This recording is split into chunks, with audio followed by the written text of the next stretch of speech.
तेजस्वी यादव ने नीतीश कुमार से बातचीत की है, लेकिन नीतीश और तेजस्वी दोनों ही जिस गठबंधन में है उनमें अभी सीटों का बंटवारा नहीं हो पा रहा है। सिर्फ बिहार ही नहीं बल्कि महाराष्ट्र में भी सीट बंटवारे पर INDIA और NDA गठबंधन फैसला नहीं कर पाए।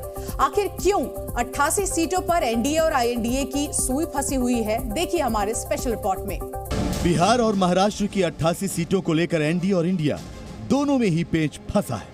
दोनों गठबंधन के लिए अपने सहयोगियों को मना कर पाना मुश्किल भरा साबित हो रहा है। सबसे पहले आपको बताते हैं बिहार की 40 सीटों के लिए इंडिया गठबंधन में कैसे तकरार मची है। वहां लालू यादव की पार्टी RJD बड़े भाई की भूमिका में है, जिसने गठबंधन का फॉर्मूला तैयार किया है। सूत्रों का दावा है कि उसके मुताबिक राज्य में 28 सीटों पर RJD खुद चुनाव लड़ेगी, जबकि कांग्रेस को 9 सीटें देने की तैयारी है। वहीं वामपंथी दलों को 3 सीटें मिल सकती हैं। लेकिन बंटवारे का ये फॉर्मूला कांग्रेस और लेफ्ट को रास नहीं आ रहा, जिसकी वजह से सीटों के बंटवारे का ऐलान अटका हुआ है। सूत्रों के मुताबिक बेगूसराय और कटिहार सीट को लेकर कांग्रेस और RJD में खींचतान है, तो कम सीटें दिए जाने से लेफ्ट भी नाराज है। देखिए, बिहार में महागठबंधन इंडिया गठबंधन में सीट शेयरिंग का फॉर्मूला तय हो गया है और कौन उम्मीदवार किस लोकसभा क्षेत्र से होंगे इसके नामों की घोषणा और सीट शेयरिंग की घोषणा बहुत जल्द कर दी जाएगी और NDA से पहले कर दी जाएगी। हमारे यहाँ सब चीज़ तय है, अब कुछ ही दिनों में इसका ऐलान कर दिया जाएगा। सीट बंटवारे पर फंसे पेंच के बीच CPIML की प्रेस रिलीज ने इंडिया गठबंधन की टेंशन और बढ़ा दी है। इसमें CPIML ने तालमेल में देरी पर चिंता जताई है।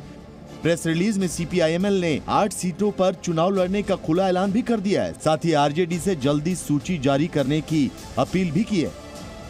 बताया जा रहा है कि सीटों पर जारी घमासान को सुलझाने के लिए कांग्रेस और RJD की अहम बैठक होने वाली है। इस बार चौंकाने वाले रिजल्ट आने वाला है। आप लोगों को कितनी सीटें पर लड़ने की बात है इंडिया गठबंधन? सब लोग इंडिया गठबंधन 40 सीट पे लड़ेंगे।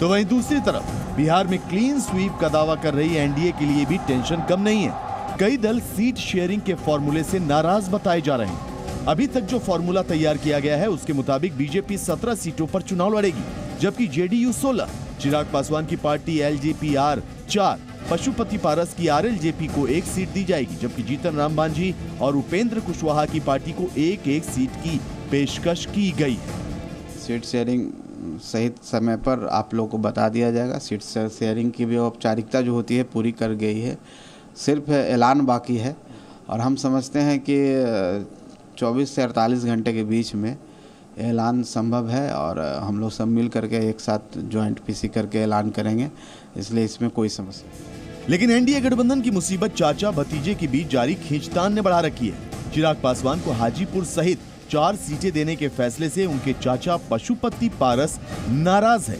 वो खुलकर इस पर नाराजगी जता चुके हैं। हम लोग उस लिस्ट का इंतजार करेंगे। घोषणा के बाद यदि हमको उचित सम्मान नहीं दिया गया तो हमारी पार्टी और हम लोग स्वतंत्र हैं, हमारा दरवाजा खुला हुआ, कहीं भी जाने के लिए हम। पर नीतीश कुमार का दावा है कि जल्दी ही सीट बंटवारे पर मुहर लग जाएगी। वो सब जल्दी हो जाएगा, रिजल्ट आ जाएगा। कोई लेट नहीं है NDA का, महागठबंधन का सीट शेयरिंग हो गया क्या? तो ऐसा होता है कि जब नोटिफिकेशन हो जाता है तो उसके तुरंत के अंदर सीट शेयरिंग की बात कर देते हैं। महाराष्ट्र में भी इंडिया और NDA गठबंधन में सीटों पर तालमेल नहीं बन पाया है।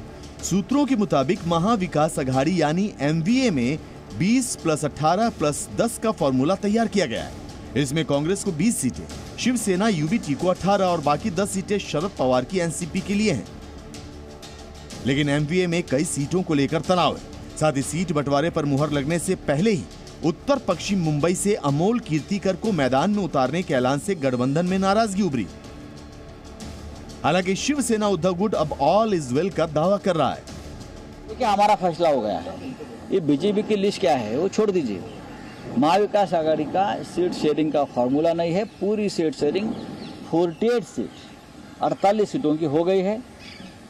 आज राहुल जी की सभा है, रैली है, तो आज शायद टाइम नहीं मिलेगा।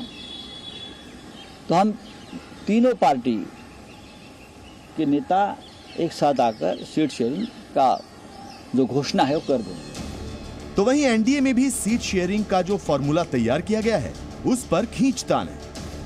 सूत्रों के मुताबिक अभी तक जो तय है उसके मुताबिक बीजेपी 32, शिवसेना शिंदे गुट 12 और एनसीपी अजीत पवार गुट 4 सीटों पर चुनाव लड़ सकती है। लेकिन शिवसेना शिंदे और एनसीपी अजीत गुट फॉर्मूले से सहमत नहीं है। शिवसेना शिंदे गुट 13 सीटों पर दावा ठोक रही है, वहीं एनसीपी अजीत गुट भी अपने लिए 6 सीटें मांग रही है। दावा किया जा रहा है कि जल्दी सीट बंटवारे पर अंतिम मुहर लग सकती है। लास्ट वीक में हमारी मीटिंग वहाँ पे हो रही गई, वेरी एक्सपेक्टफुली वहाँ पे डिस्ट्रीब्यूशन हो रहा है। हर पार्टी को जिनकी ताकत जिस कॉन्स्टिट्यूंसी में है उसके बारे में खुद अमित शाह जी वहाँ पे बैठे हैं। मुझे उम्मीद है कि आज या कल 2 दिनों के अंदर एनडीए की सीटों का बंटवारा वहाँ पे हो जाएगा। महाराष्ट्र के डिप्टी सीएम और कद्दावर बीजेपी नेता देवेंद्र फडणवीस का भी दावा है कि 80% सीटों पर मामला सुलझ चुका है, बाकी भी जल्द ही सुलझ जाएंगे। ब्यूरो रिपोर्ट, जी मीडिया। जी न्यूज़।